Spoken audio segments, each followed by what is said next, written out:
So this is another episode of People of Penang Podcast, where we talk to the people of Penang.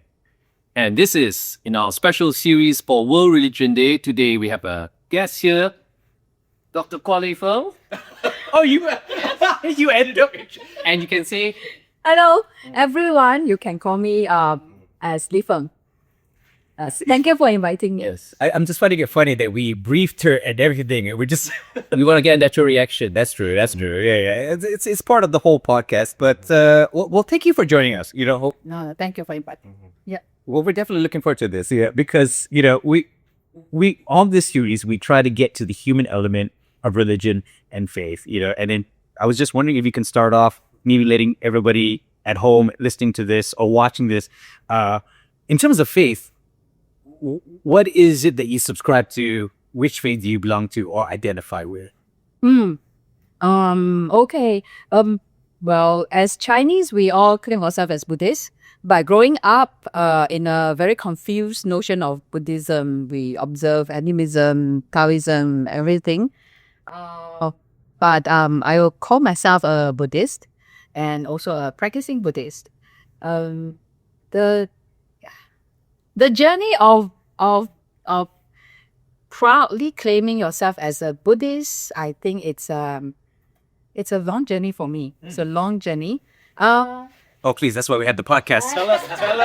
It's a long journey. As in, so of course you grow up in a Buddhist kindergarten or something, and then go to school. You join Buddhist club, secondary school, and very active in Buddhist club association. And then I even went to KOC to become like the novice monk. Oh, you went to. Everything in that was in Form 4. So like few hundreds of people stay in the temple. Wow. That's the first because growing up Form 4, that age, you have a lot of questions about yourself, a lot of anger inside. So I thought I need something spiritual. So I brought a group of friends and my sister, and we went together. But that time I didn't get my answer there. So I claim myself as, okay, I'm an atheist. I don't think religion is functional or religion cannot help me at all. I don't find the answer there. So several years without religion, and I thought that's quite cool. At this time, were you in Penang or you were living elsewhere? KL, then Australia for my degree. So that whole time, and then came back to Penang, got my master's. So those time is without religion. But of course, still claim yourself outside, I'm a Buddhist, but... Oh, you're like a Buddhist in name, in branding. Yeah. When filling in the form. Let's say it's still the reality. By default, most people assume the Chinese here. Yeah, because I'm not a Christian. Then there's nothing else. So, okay, this Buddhist. Right, so it's like by name, but practicing, what is the notion of being a Buddhist? So until about 2000, I don't know, that was when I worked in the World Heritage Site. So someone asked me, I was also very lost that time, and then I thought, okay, I need to go to the Himalaya. I need to go there for yoga retreat and meditation retreat. And there's a Himalayas, okay. Yes. Wow. Yes, I want to do like the Himalaya trail, and I want to stay at the monastery there. So that was the plan. Then someone just came to me and said, hey, we are organizing a meditation retreat at Penang Hill. Do you want to join us? So I'm looking at my savings. Cannot afford Himalaya. Okay lah. That hill cannot. Yes. The Himalayas of Penang. I could have sworn I saw a meme like this. It's like, I want to be worldly, but my wallet says no. I remember saying a meme. We do have stupas up in Penang Hill. Yeah, so cannot Himalaya. Penang Hill, okay lah. So, but that was a life-changing experience for me. Because so it's not only about meditation. It's about also listening to the Dharma I have heard Dharma for all that years, but it's really hit you. And then I cannot sleep a whole night. It's like, wow, very bright. Wow. And then the whole meditation, I cannot meditate. It's a 12 or more than 10 days meditation. For 8 days, I cannot settle down. Like, you just sit there or walking meditation. People can go into the condition very easily. I cannot. Very unsettled. Then cry. It's like, pouring out all the negativity in you. Then until there's like one magical moment, sitting meditation, it's like, shake a lot. And then just the moment of stillness. So I find that it's really life-changing. And then after that, I handle my life and I see my life quite differently. From that moment of stillness. From that whole meditation experience, I also listening to Dharma guidance. So, yeah. But of course, after that, I follow that our Bante, our Guru, from then on. So my life has changed, actually. More stable. For people who know me before and after, I think they can feel that I have transformed, kind of. So this is a recent development. No, that was like 10 years ago. Okay. Oh, wow. That Okay. was like 10 years So it was ago. 10 years ago. That was, yeah. What did you find it on your own, or it was guided through that? What do you call that session? A meditation retreat or whatever?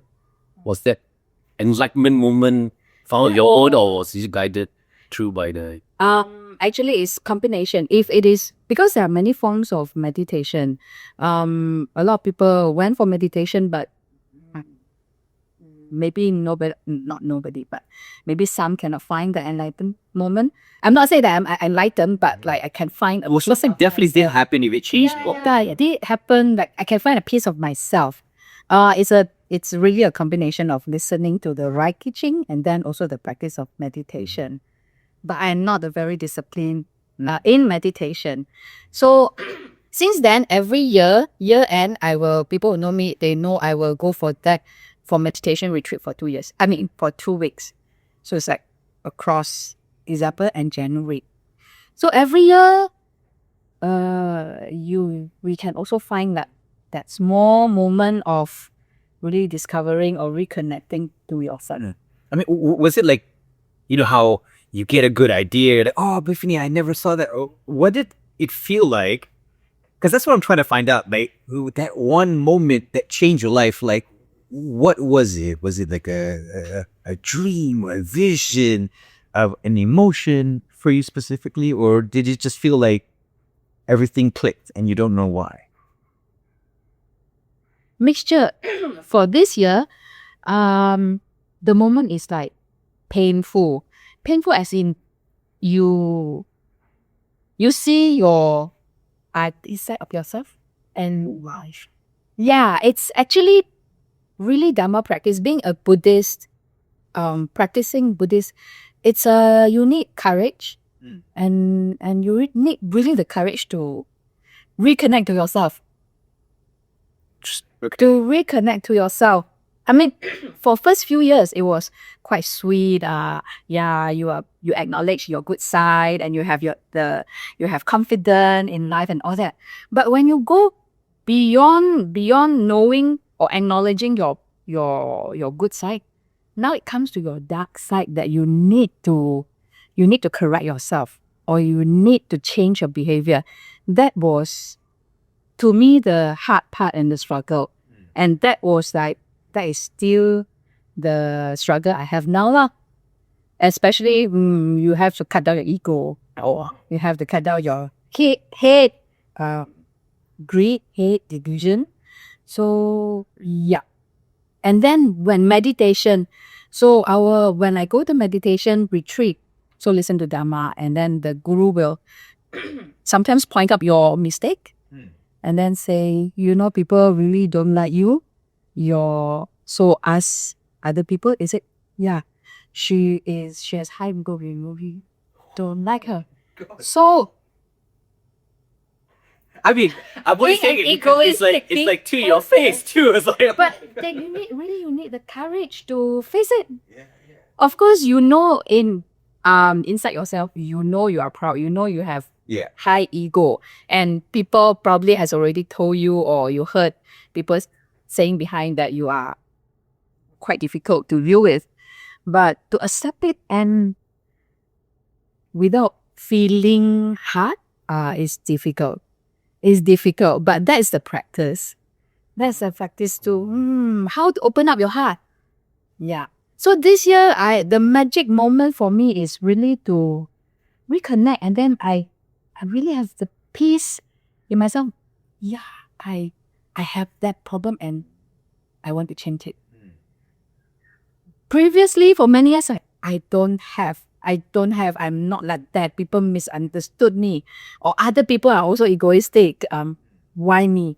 So a lot of this is like the journey that I think it's a struggle, but it's meaningful. So in Buddhism, to get you to this point, right? I mean, separate meditation, because in our previous podcast, some faiths they use ceremony, some faiths they use dressing or rules or outer branding to get into that frame of mind of controlling the impulse and being better. So with Buddhism, how does it work? Because for me, obviously, I know the mainstream media version of Buddhism, which is like, meditation, yoga, Himalayas.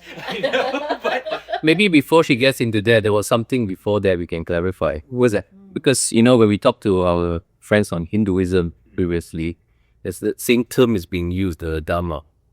Oh, that is correct. Yeah, it's okay. When you say you listen to the Dharma, is it scripture? You listen to the right way, which what it means, right? Or when does it happen before that? Okay. So there are many branches of Buddhism.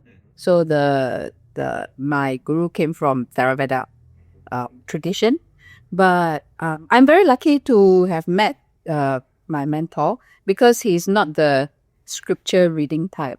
So it's not like according to chapter 1 at what Buddha said. But Dharma is essentially is the teaching passed down by the Buddha. Oh, yeah. Yeah, so that's Dharma. Then my mentor will apply the Dharma and put it into like daily life context. So we don't talk. I mean, it's unnatural for people to talk, according to 5 principles, you have broken this principle. You'd be very surprised. Some people talk that way. Yeah. Some people talk that way, and it's very frustrating, but I get what you mean. You have to put it in context. But despite different schools, right, do all Buddhists generally, also read the Dhammapada? Is it, or is it a different tradition? Dhammapada is one Okay. book or one, I don't know. So about So the Theravada is more of the parables and the Jataka and all that. the Pali Canon, Okay. the Tipitaka, and then also focus on meditation. I see. So we do not have a lot of chanting. Of course, chanting is also part of the practice, but my practice have not a lot of chanting, and rituals also a lot. So we focus a lot on meditation and then listening to the Buddhist teaching. Yeah. Yeah. So meditation is part of the whole. Is that like a system? I mean, step 1, step 2. Just to talk about meditation too. Harmony Center organizers, they meditate when they want, right? And we have got all kinds of. Oh, you guys so nice. Oh, okay. All kinds of diverse meaning of meditation, even within the Buddhist traditions. Yeah. Oh, there's different types. Different types. From what I understand from listening was there's one that you chant to focus on the word, and there's the other one where you blank your mind and not try. You have to think of a thought. So maybe you can enlighten us a little bit of what are the. Okay, two mainstream, main method. One is samadhi, one is vipassana. Samadhi means concentration, mindfulness. So empty your mind, just focus on one object, whether breathing here or breathing here. You just focus on one point. So that is one method. Second method is vipassana. Vipassana is various methods that is observing movement. So some observe chanting, so they follow the chanting and then they go into the state of concentration through chanting or through observing movement, so it's observing. So these two can also achieve enlightenment according to Buddhism. So there are 2 streams and then there are many methods. So, and a lot of it had to do with being mindfulness through focusing on something present, like you say, a word or entering your mind. Is the intent to get into sort of like a trance to be able to? No, Okay. no. But meditation, other people use meditation to go into a trance Okay. because meditation will bring you, tune your mind and body into a very calm state. Then you can go into a trance, or you can be possessed by spirit or Oh, really? That's how it works. yes. So the spirit medium and all that, they practice certain form of meditation. Yeah. So that's why other people who do not understand, they will say, hey, meditation is very dangerous because you will be possessed by ghosts, meditate. For Chinese, we will say like 走火入魔, as in you'll be possessed. So, but with proper guidance, no, you won't. But you will go into a state of very peaceful and calm. I'm not very good in meditation, but my other fellows. Oh, you're better than me. That's why I'm curious. When you go into, it's very scientific. You can describe it like stage by stage, and then you can pacify it because, okay, if you achieve jhana, first jhana, you have this, and then achieve second jhana, you have this. I have not entered first jhana, but I come to like assess concentration, which is like the first beginner level of calmness. So even then, you already can feel, when you sit there, you already feel like yourself very bright. So when we close our eyes, normally it's black, right? But in the state of meditation, it's bright. It's bright. And then you feel yourself like the energy is like emitting. Yeah, so it's real. I mean, the experience is real. And if in a room of 60 people have the same experience, then it's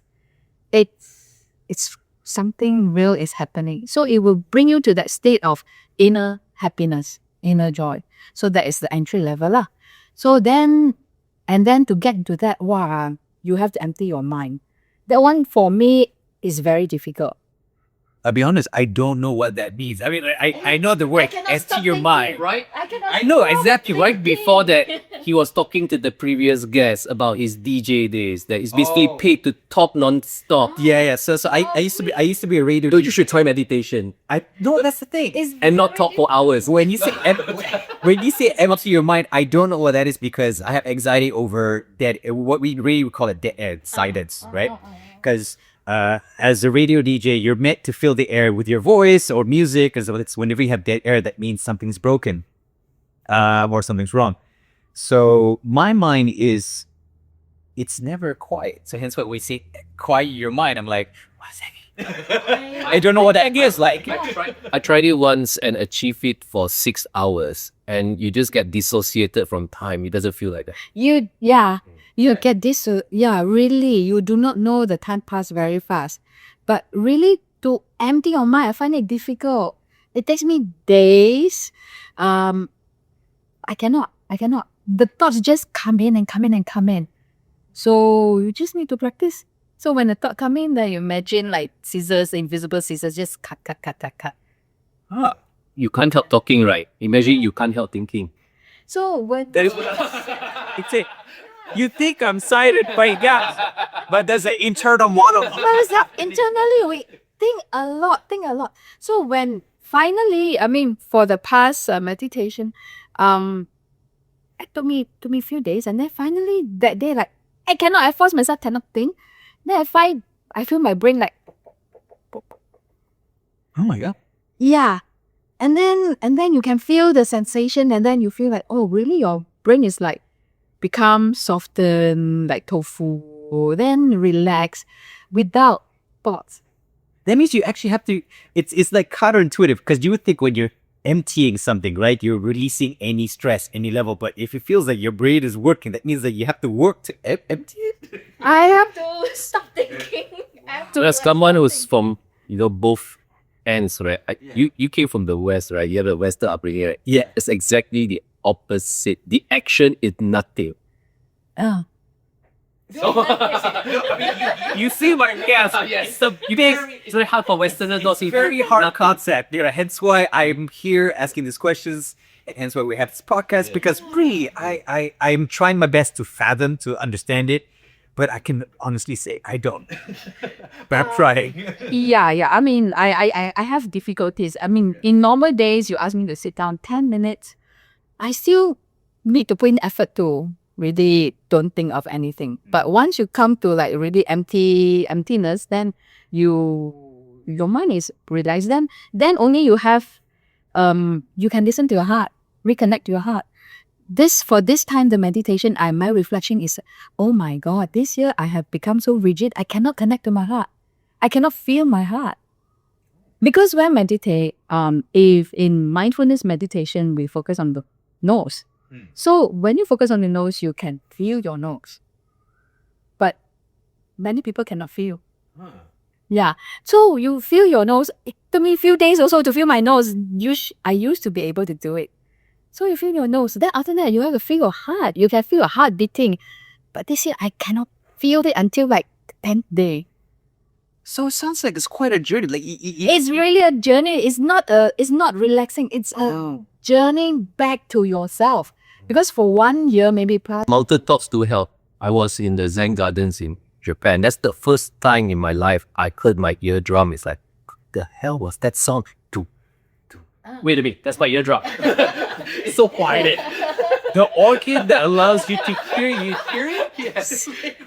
I mean, for those, one method that we practice is to see your own skeleton. I cannot do that, but my friend, they can. They can see, it's not imagined. That for those who, another type of meditation, you can see even your red blood cell. You can zoom in, you can turn it. Whoa, wait, what? Yeah, you can observe. It's called the 32 parts meditation. So when you achieve certain concentration, you can actually scan your own inner body. You can see. So isn't it where there's a lot of these stories of Buddhist monks who meditate to the point where they have beyond, I don't know, like they like, you know, those mummified monks, right? They say that they meditate to the point where their body is preserved. Yeah, but they don't discover that they were drinking a kind of tea too. The one I'm totally not true. sure. But that backstream, back to the bigger picture though. Meditation is just one aspect of Buddhism, right? It seems that it is a training to achieve you correct me, nirvana, the state of not wanting, right? Nothing. Yes, meditation, not thinking is like not wanting, not licking. You say that's just exercise to reach that stage, which is, can you explain a little bit what nirvana is? Oh, go to Nibbana now. But maybe go back to meditation first. Meditation will not bring you to. I'm not religious group. I'm not sure, but according to my understanding, meditation is just a method. It's a method, okay? It's the method. I don't think you can achieve nibbana just by meditate until you die. But it's for my guru, he always say, to be a Buddhist, Dharma cultivation means to correct your own action. To correct your own action to be a better person and to follow the right path. Okay, so in order to become a better person, if you are a smoker, I ask you to quit. Many people cannot quit because you don't have the determination. So meditation gives you the inner strength, or concentration and inner strength for you to quit. So that's a method for you to gain strength to become a better person. And then by you can't say letting go without taking up something. So we can't say that, oh, I don't want to have a house, I don't want to have a this and that, so I can achieve nibbana. It's not actually true. You, as a person, so maybe a lot of people think that Buddhists are passive, but actually no. I mean, my teacher, what he teaches us is, you have to live. I mean, you have to realize your full potential. You have to know how the highest you can achieve. Then when you are there, you are willing to let go, then that is letting go. Then there is a wisdom of letting go, and you can, with that wisdom, you achieve nibbana, which is nothingness. But letting go is very, very difficult. Yeah. Yeah. So that is the essence of Nibbana means it's not letting go when you don't have anything to let go. Yeah. But was it ever clarified why letting go is good? You know, I mean, like in terms of any of the teachings, was it like, for example, you know, we know not to steal because that's wrong. You know, Yeah. I know, but so like letting go of material things. I mean, I know from, let's say from other religious point of view, what that means. You know, it's sort of because material things lead to lust, greed, and a lot of the suffering that we have in the world, right? Yeah. So I was just wondering if it's the same thing when you are able to let go. You know, you let go of ego, your greed, your lust, and all the things that would slow you down. You know, is that the whole idea of Your Honor? Yeah. So what my understanding of Buddhism is, it's very scientific. I think cause, action, effect. Okay. So that is the karma. There's a karma, and the karma, you just keep rotating in your karma. So it's ever suffering. Rotating in your karma? Is I it like you're in a loop? Yeah. It's the cycle of rebirth and rebirth. Oh wow. Right. So there is no notion of heaven or hell, but what you do, you will have to bear the consequences, either in this life. May I offer an analogy? Correct me if I'm wrong. This is basically the universe at work. Newton's third law of motion. You take a ball, you throw it against the wall. Your karma is you hit you back as hard as you throw against the wall. Yes. Whether in this life or next life. Why are you born a man and I'm a woman? Because you have done something in your past life. And then you become a man and become a woman. And why is someone like die tragic death is also karma. So, but karma, as you understand, I mean, everybody, although we have some happiness in life, but we can also feel the suffering in life, right? Because we have a lifespan, it's not eternal. So it's not eternal and everything change. So the concept of impermanence, of impermanence and suffering. So there's nothing is permanent. You cannot ask for eternal happiness. So if you want to break from this cycle of suffering, then you get to break from that cycle. Right. That is a concept of Nibbana. To break from the cycle. So you just keep reincarnating until you can move on to the next level. Is that what it is? Ultimate goal is to stop it. Okay? Yeah, the ultimate goal is to break from the cycle. Do not throw the ball. It will not Yes, lead. yes. Oh, okay. And then in order to do that, for Buddhists, there's term of like, I don't know how to say in English, but there's like Sotapanna, the stream entry, the second level, third level, and the fourth level, which is Arahant, then you will break from the cycle. Yeah. So, and then for that, there is also methods to testify whether you are a Sotapanna. And this and that. Is it because And you know the word samsara? Yes, comes from samsara. Suffering. That's right. that's rather deep? I think a lot of Buddhism came from Hinduism. It's a very earliest Buddhist script. I think a lot of similarity and borrowed terms. Well, then again, also a lot of Bahasa comes from. Archaeologists have proven that it was a Buddhist past years or it's Yeah. just So ultimately we want to break away from the from the cycle. So that cycle is considered. Is that a good or a bad thing that you're reincarnating again? Because for me, again, like I said, obviously I'm looking at things from my upbringing, Western perspective, you know. So it's either like, you know, in West perspective, it's always good and bad, and I'm starting to understand in Eastern philosophies and religion, they're both one and the same. Like how in Taoism you have the yin and yang, you know, or you know, you have the good and bad in everyone in Japanese theology, which I can't remember the name of. I'm so bad. I'm sorry, you know. But does it have that same concept where, like for me, asking the question, is that good, is that bad, is actually wrong, because the whole idea is that it's neither. or how would you interpret it as a human being? As a human being, many people want to come back again. Oh well, yeah. Many people want to come back again and Don't wish get that me I- wrong. I I love love the idea of Yeah. coming back.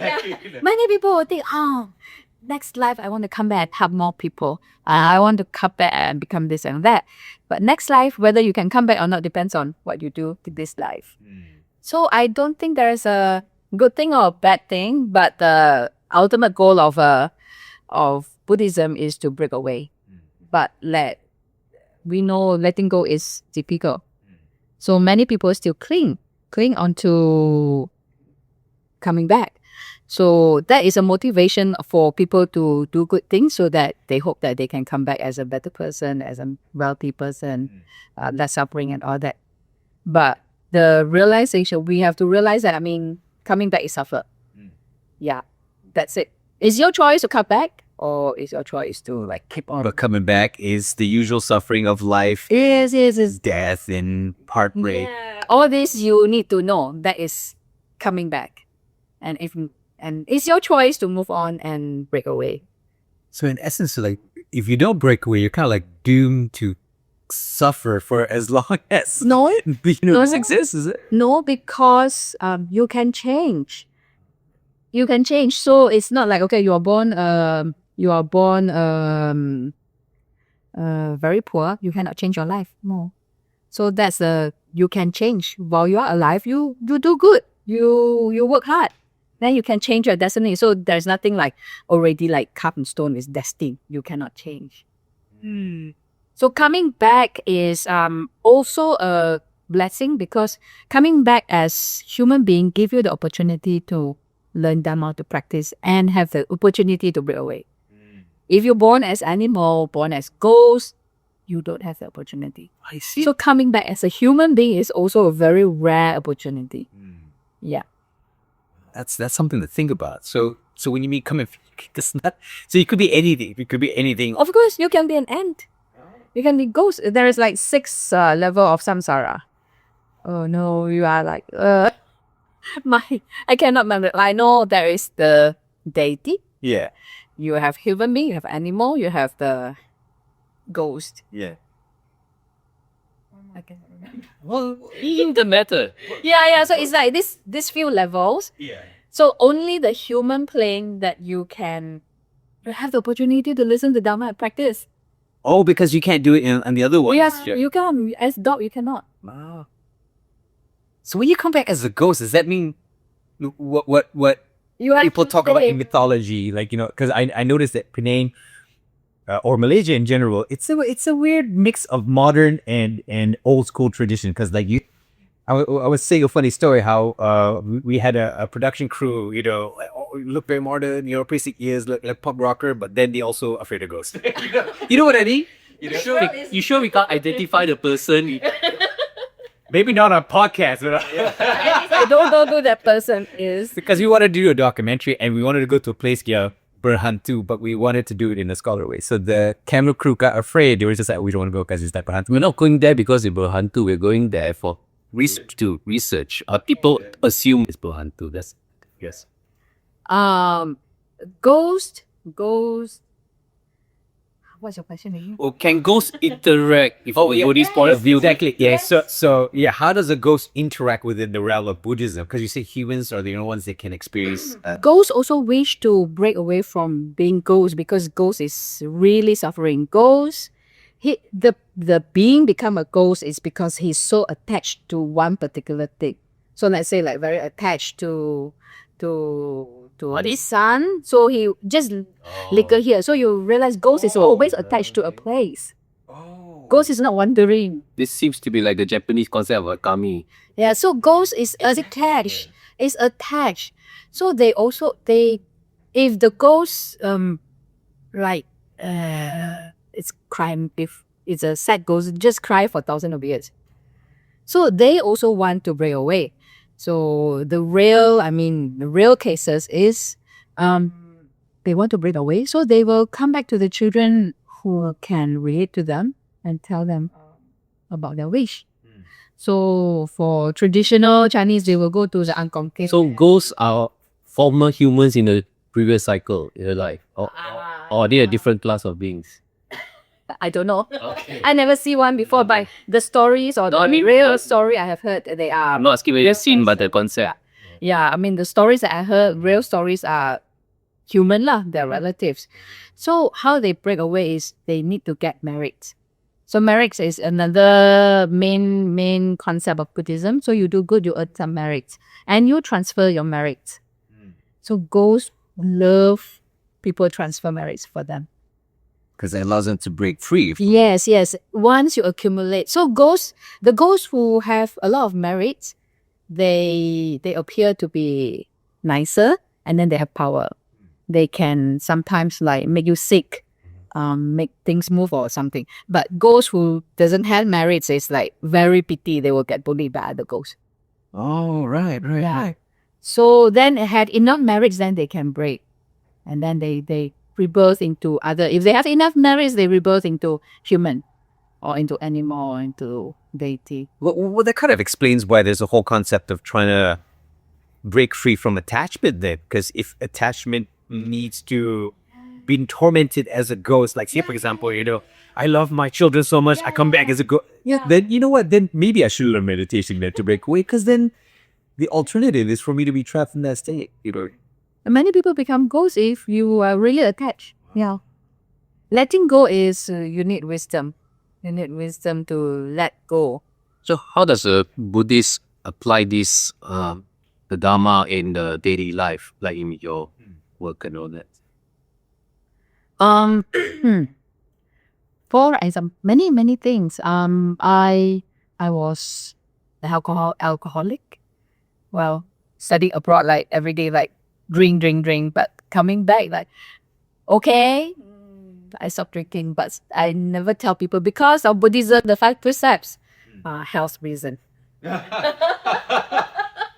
but that's an achievement. That's an achievement. I think anybody who's At first, like I don't want to be branded. You're a religious person. You are like, you're so cool previously, and now you're so rigid, a religious person. totally understand what you mean. I understand what you mean. So that was the early phase, but now I'm 5 precept. So that one, letting go of drinking is easy, but letting go of being egoistic, talking rude to people, that one very difficult for me. Oh, no worries. That's something I struggle with. That's having a bad day. Very difficult. So to cut down your ego, very difficult. So in daily life, every moment talking to people or in everything you do, I think the first thing is like the realization. The realization is really difficult. And then the acceptance that I'm not a good person, I'm not good enough yet, that is another difficult thing. And the most difficult is to take action to correct myself. Yeah. Like I'm addicted to watching YouTube and I want to the attachment. I want to cut. It's so difficult. It's so difficult. But that is a small thing. So being a Buddhist is not like, it's not all the Buddhism that's thrown onto you. It's really to correct your behavior. It's something that you think is not good enough about yourself to become a better person. Just correct your action. But you see, so is this a realization? In some religions, it's like that there's prohibitions, don't dream. Is this for your self-realization or is it a prescription? I think both. I think start as prescription. Then after that, I think the first one, it won't last long if you don't really realize it or you really... Is it explicitly stated alcohol is not good or is this a self-realization? No, the 5%. Oh, What do you mean? Yeah. No kill, don't lie. You another test. Don't drink. Don't say, don't commit adultery and all. So the 5 precepts. So that's one of it. Yeah. But then there's also something else as well, because I would assume, just based on my personal experience and hearing what you're saying, that when you had to get these things up and your hesitance to admit to people that you're religious, and this reason why I say I understand is because I understand what it means when your brand is the fun one. You know what I mean? When your brand is the wild one, the one that is against the rules, the one that is not like, your friend's parents would be like, hey, look out for that guy, or like, that girl, So, and I did have at one point try about that, like, I'm against the mold, I'm different, my life is going to be, yeah. Did you find it hard to let go of the drink or your old lifestyle? Because think about it, when you let go of the alcohol, you let go of the people you hang out with, the places you visit, the type of dressings that you would buy, Yes. I used to love wearing V-neck. Like, I have it, I flaunt it. It's cool, right? And then I have friends like, hey, don't wear so exposed. Cover up. You're So traditional. What's wrong with you? I would say this to you. So like, no, I refuse. I refuse. It's cool. So, but it's self-realization. I refuse. I mean, few years. It's not because of Buddhism. That was before my Buddhist practice day. So really refuse to listen. So I do what I want, drink, wear sexily and all that. And then after that, listen to the teaching and all that. I feel that I want to do it. So I feel that I want to do it. Now some of the challenges I had is that you're Buddhist, you're too good. You must be harsh a little bit. You must scold the student.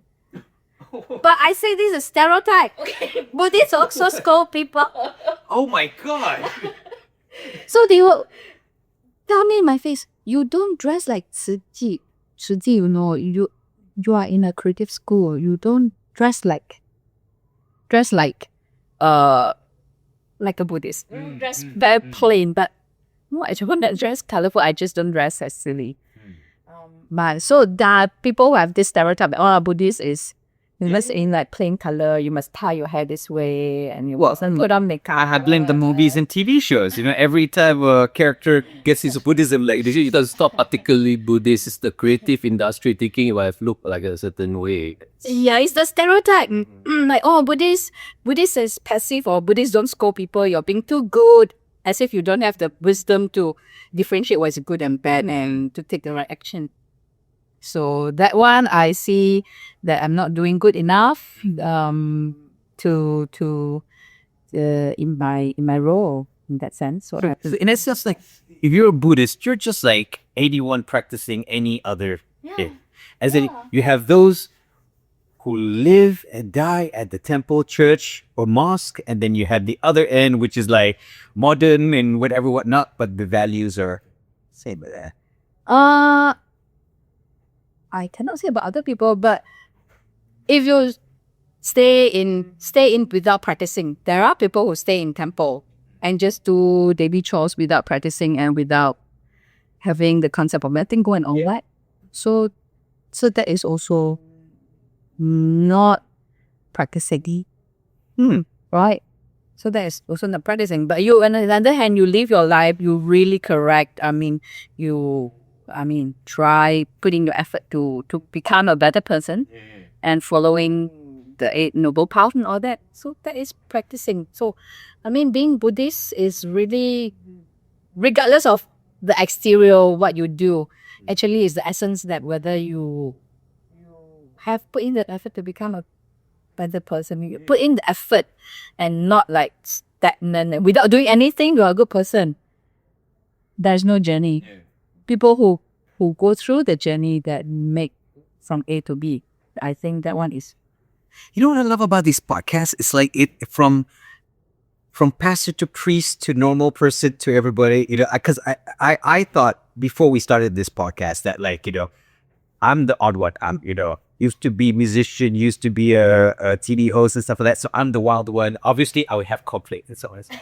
Obviously, but I'm sorry to realize that the human experience that I'm experiencing, it's into you. The title of whatever it is in your religion, faith, or society doesn't protect you from that conflict. It seems that you yourself, your journey. Yeah. It's full of drama and full of struggle, and at the end, it's the peace that you find inside yourself. It's funny that everybody's struggling. No, that's what I'm finding. Yeah. This is my own personal comment. But peace suffering is not the problem because without suffering, without tests, would there be progress? If we Yes, that's true. The progress is make us meaningful as human. I mean, I wish I knew that when I was like because if I put a heater under this seat and I turn it on, you would move. Oh, yeah. Yeah, because you're suffering. Yeah, you'll be tested. Make it so comfortable. He's like, Yeah, you will never move. yeah. If you stay in the temple, so comfortable for 50 years, just sit there. Then you be at the temple for 50, 100 years, come back as a ghost. No. Although she said earlier, she said I was meditating for 2 years. Like, wow, that's really high level. Then monks have been known to meditate for years.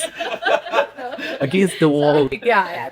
It is refreshing, you know what I mean? Because we're not here to judge how faithful are you, you know, it's to get down to the human element. And honestly, I thought I was the most broken human out of all the religious people we're going to be interviewing. I used to question myself like major cycle twice a year, like what's the meaning of life? So like I think it's like depression or something. It's really very normal for me. Twice a year you will like drive and then what's the purpose of life?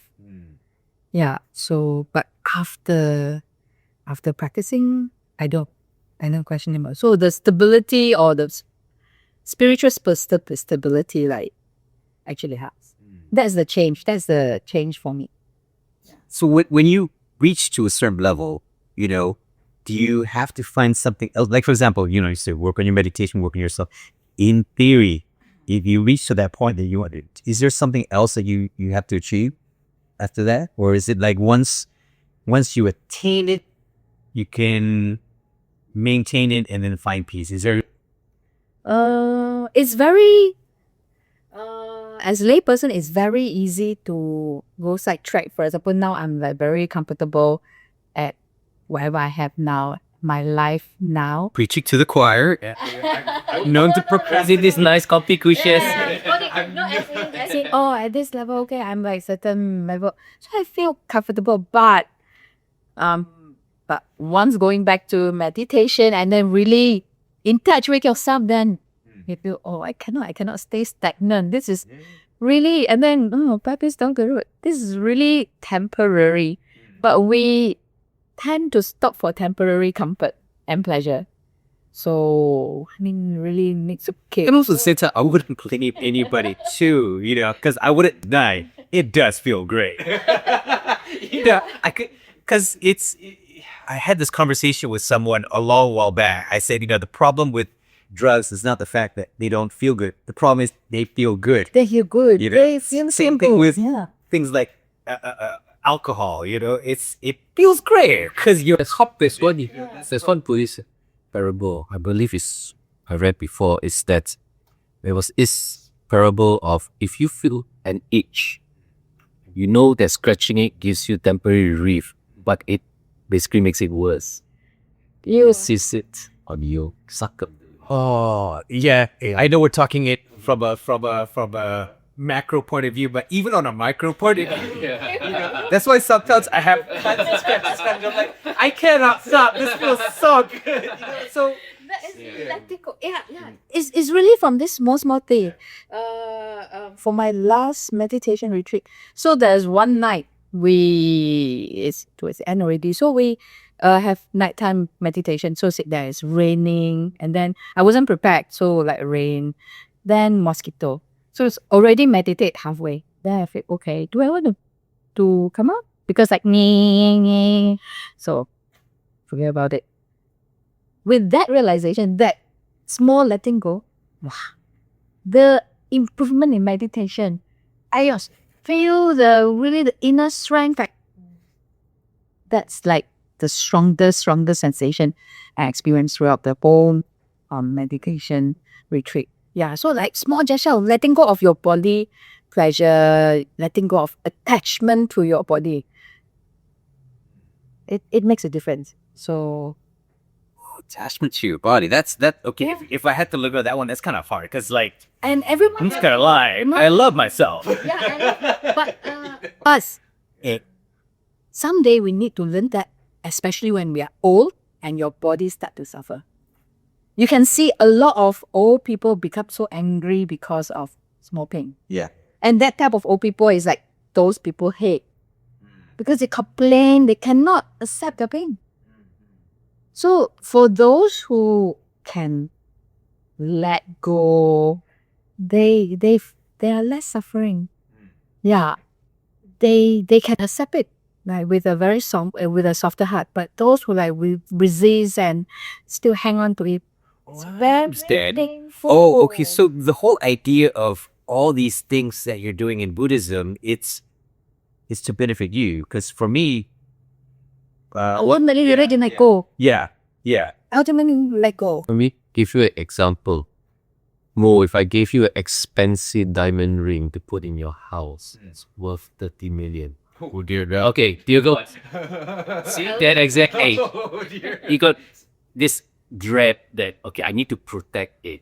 I need to spend money to guard this. And then I can't sleep in peace. Yeah, the mental toll, the fear. So that's the attachment to that thing. Yeah. So it seems demonstrable. It's like, if the Western one would be closest would be Shakespeare, uneasy is the head that wears the crown. Oh, I love that quote. I love that quote. Yeah, now you have a crown. You got to worry about Yes. not having a head chop off. Yeah. But if you never had it, you don't have that problem. Yeah. So now you have the crown. The wisdom is to when to put down the crown. You cannot say that you are entitled for the crown. Go for it. Then once you get the crown, when the wisdom is when to put down and let go. So the biggest thing you can do in Buddhism is to be really successful at that. Let go. Yeah. I don't know how to do that. I'll be honest. That's a lifelong journey. And especially if you come from not the same east or west is good or bad, but if you're framing, because I've been on east and west, it's quite difficult if you grew up in the Western world. It's really weird. Yes. I do have to do a lot of, and that's the reason why I love doing the podcast with you, with what I'm doing with Penang Gems, is because it feels for me like I'm relearning how to live life from scratch. Yeah. Because I grew up in an environment where it's very materialistic. You always have to do better than the last year. Whether people want to admit it or not, the American culture is a workaholic culture, and I have Materialistic. Individualistic. exactly. And hoarding. Oh my God. Being a billionaire, you're a hoarder massively, but also at the same time, the inability to let go. Like I said, I can't be in silence because I have anxiety over one's the job, and also two, when you grow up in that environment, sitting still is bad. Being stagnant is bad. It's like, don't you want to progress? Not speaking up is Not speaking up is bad. And a lot of times in Asian culture, when the audience keeps quiet, it's like, you did well, what do you need to say? Yeah. Whereas the more extrovert culture, like, I need to say something, even though I don't really. Yeah, you're doing a good job. That you've done such a exactly. So that's why, like, I remember even from very young, it was ingrained in me that being loud is like default. So coming to Asia, living in Asia, in general, it's quite an experience, but also at the same time, that's why sometimes when I look at you and you explain something, I was like, man, I really don't understand, but I'm trying. Yes, I am. I swear. It's like, which is ironic because I know I look Asian. Yeah, true, but from the way I was being brought up, it's totally not like that. So we don't speak up and all that. But really in Buddhism, you must have the courage to speak up, because in the herbal path you have to speak the right. You have to speak the truth. It's really the courage. But Asian families, we cannot apply to China, but it's in, let's say, Malaysia, Chinese being brought up like quiet from Chinese school. Yeah. So it's nothing to do with religion, but it's, I don't know. It's intention, you see. You could just try to make a point for the sake of making a point. And that wouldn't be actually true. That's a Western way. Wouldn't be the truth. you just need to speak. You can say the truth too, intentionally. But the intention is to tell the truth. Okay? not to say that, all cultures that need to be loud are not telling the truth, but I think the intention is the one that differentiates it. We do tell the truth here too, where we really need to, but not just performative. Performative is that I feel like I need to do it. Well, Yeah. It's like what you said. Somebody gives a talk, everybody has to ask a question, no matter how foolish or how off topic, just to be like, oh yeah, you as a speaker did it great. I asked the question, that's why I was engaged. I was supposed to hear you. I can be still. There's a contradiction if you meditate about it, because as the presenter, isn't it your whole aim to make a perfect presentation so people totally get you? And then at the end, you feel like, do you understand me? Yeah. You have any questions? And when you don't have, like, oh no, you don't have any question. But isn't that your goal to begin with? So it kills the You've explained that. So, but see, that's the thing. That's what I have, because there's a lot of things that I have to unlearn. This seems like a karmic loop. It does seem like, but that's a very interesting perspective to letting go in general. So Yeah. So before we end, we're near the end. We usually have our last few questions, and then you can share. oh yeah. Yeah. So I mean, you last few questions to you. It is for time management. Yeah. Okay. Because Eugene is the timekeeper, It's supposed to be I'm the wild one, I guess you said. So hence why I understand. But in terms of okay, so this is why I want to break the stereotype, because what I know about Buddhism, that it's a method, it's a way of life rather than a religion. This was before I came to Asia, and then when I came to Asia, I was like, there are a lot of religions that came to be a way of life. So is it a religion or is it a way of life? Or, to relieve you of the responsibility, what do you think when you describe yourself as a Buddhist? Is it a way of life or to you? I quote what my mentor said. The first meditation retreat I went to, he just told me to be natural.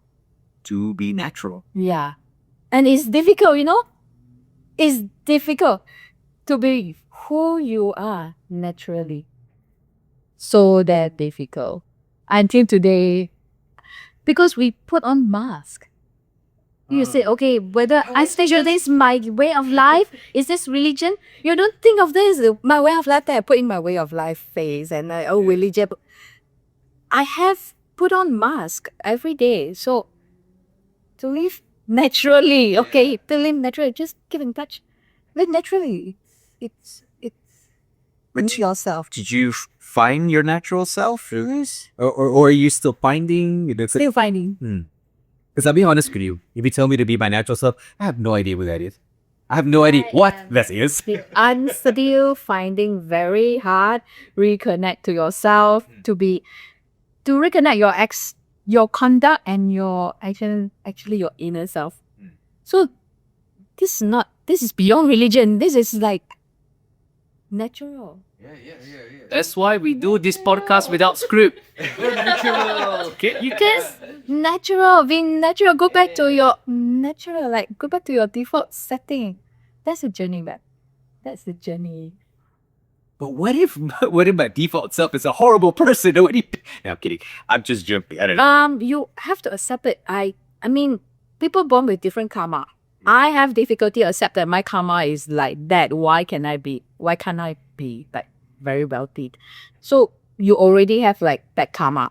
So let's say you're born like lost one eye or that. That's difficulty to accept it that you are not good enough. Then work hard to change it. So it's not like you're forever bound. Yeah, You can. karma can be changed. You need to work hard, put in effort to change. If you just suck on it and don't change, you will be there. I love that concept because it means that you're not doomed. Yes. You that to me is the beauty of Buddhism, that everyone can change one's life. And I have made some changes in my life that I feel great that I chose to practice. Yeah. Oh, that's good. And this series is also to help, different faiths understand, each other. I think one question we I would like to ask is that the concept, because the various guests we have, we do touch over in some way or another about the nature of, the creation, right? The creator of the universe or the creators of the universe. What is the Buddhist view, or is it a question that is not important? Is it more internal? Do Buddhists believe there is a creator of the universe, or it just is? I asked this question, but it's It's for understanding, not whether it's true or not. It's just to comparative, or at the very least your perception. we don't talk about creator. It's karma. You be rebirth or you break away. But I did ask about universe, who created this universe and all that. But Buddhist scripture recently I read, I cannot remember, but it's like, no point asking this question. How can it change you? Yeah. So, yeah, that's what I read and my understanding. So in a sense, it doesn't matter. Focus on yourself, please. Yes. That's how I interpret it. Which is what, if I'm not mistaken, one of the Buddhist thing is that everything begins in thought and ends in thought anyway. So Yes. it's whether so all begins in thought and ends in thought. Everything is thought. Everything is thought. Strangely enough, it is. So is it really matter that what the outer reality is? Yeah, I asked about black hole, I asked about universe and all that. So, I do too, but yeah. I guess it's the context of trying to understand everything. And thank you for coming on the podcast. But it's quintessentially Buddhist because like the question about the universe is irrelevant. It's reframing it. It's like, it does it matter who creates the universe? Yeah, I remember the scripture. It said, does it help in your practice? Does it help you to become a better person? So you're not saying what is right or wrong. It's just the different framing of the question. Yeah. Well, like I said, I'm glad that you came on the podcast because then we can, in a way, this podcast is, I don't know about you, G, but like my way of also self-discovery and stuff like that, and What is self-discovery for me? You usually end by you share something that you wish about the faith, for your religion. That's like to the people who are probably watching this or listening to this, what's that one thing you could tell them that you found through your journey? Or what would you tell yourself, 20-year-old self? I have a lot to say to my 20-year-old self, but yeah. I hope that everyone can find a way back to yourself. Yeah, I think that's the most important thing in life. I hope whichever religion, whichever method, I hope everyone can find yourself fast. Life is short. Life is short. Impermanence. Well, thank you for coming on the podcast. Thank you very much. Another episode of People of Penang. Yes. Thank you very much. But seriously, thank you for sharing that. That was very interesting perspective on a lot of things,